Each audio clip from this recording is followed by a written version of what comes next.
सर्वपक्षीय ग्रामस्थ आज गेल्या काल 28 या दिवशी कोणालाही असेल कोणाच्या स्वप्नात नसेल अशी दुर्दैवी घटना घडली आणि अख्खा देश महाराष्ट्र या घटनेने एकदम हादरून गेला. कुणाच्या सर्वांच्या मनाला लागणारी ही जिव्हारी लागणारी घटना काल या ठिकाणी घडली. कारण आपल्या महाराष्ट्राचे लाडके उपमुख्यमंत्री अजितदादा काल मुंबईहून बारामतीला त्यांच्या नियोजित कार्यक्रमाला त्यांच्या बारामतीत असणाऱ्या जिल्हा परिषद असेल पंचायत समितीच्या सभेसाठी काल सकाळी ते मुंबईहून येत असताना काल 8:44 त्यांच्याच मायभूमीमध्ये बारामती येथे त्यांचा विमान अपघात काय होतो आणि त्यामध्ये दादा निघून गेले. या घटनेचे निश्चित पवार परिवार असेल आणि संपूर्ण महाराष्ट्र असेल देश असेल त्यांना मनाला लागणारी अशी अतिशय दुर्घटना वाईट घटना घडली आणि अख्खा देश सर्वसामान्य माणूस गोरगरीब सर्व जनता हळहळली.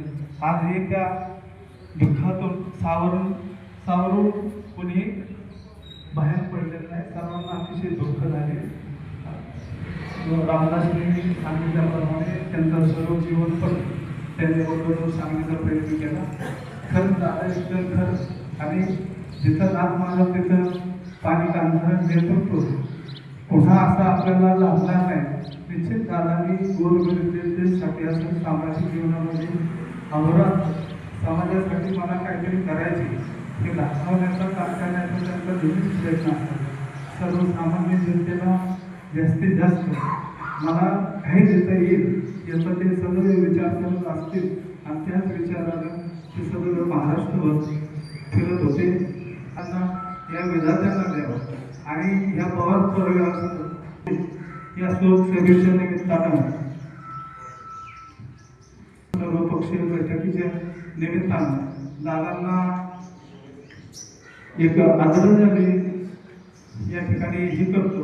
दादांचा एक व्हिडिओ सकाळपासून एक व्हायरल होतोय मोबाईलवर त्यांच्या आवाजातून एक ते या ठिकाणी आणि दादांना सर्वांच्या वतीने या ठिकाणी आपल्या जे लागतात या ठिकाणी सद्गती लाभावे अशी विनंती करतो.